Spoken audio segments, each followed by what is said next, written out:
ką, mėlyjei, kadangi jau gruodžio beveik vidurys, liko labai nedaug laiko pasirašyti savo patį geriausią dalyką savo gyvenime. Tai yra kaupiamasis gyvybės draudimas. Galbūt daug kas jūsų nusijuoks, kam čia to reikia, kas čia per dovana. Žinote, aš jums galiu pasakyti, ši dovana jums po to taip padėkos, kad jūs ją pasidarėte. Ir jūs jai padėkosit, kad buvote protingas. Tada, kada jos labiausiai reikia. O kada jos labiausiai reikia? Kada žmonės labai nori panaudoti kaupiamą gyvybės draudimą. Kada atsitinka gyvenime, neplanuoti dalykai. Mes nei vienas nesame apsaugotos nuo sunkios kritinės ligos. Mes nei vienas nesame apsaugoti, kada važiuosime šiandien namo ir nepakliūsime į kažkokią avariją ir nebus kažkokio sunkaus lūžio. Netgi savo atostogų metu mes būnam atsipalaidavę, einam nuo tų laiptų, kuriuos viešbučiuose einam, mes važiuojam slidinėti. Ir tai yra didžiulės traumos, už kurias sumoka būtent kaupiamasis gyvybės draudimas.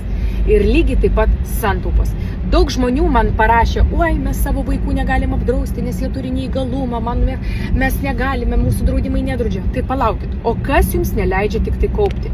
Mūsų gyvybės draudimo bendrovė gali jums pasiūlyti be draudimo. Jeigu jūs esate įpratę kažkokiose kitose bendrovėse girdėti, jūs turite drausti save būtinai, nes kitaip jūs negalite taupyti, tai pas mus, žinokite, logika mūsų bendrovės ir visi dalykai yra kitokie.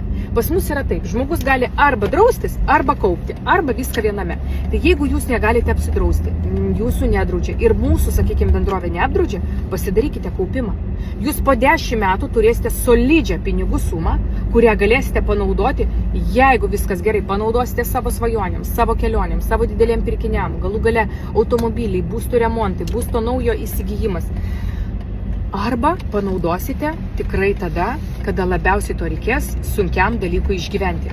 Patikėkit manim, žmonės, kurie kalba, jau turėdami kaupiamą gyvybės draudimą ir jo pasinaudoja, nei vienas neloja ir nesako, nesąmonė, man nereikia, aš čia išsijėmiau, man nesąmonė.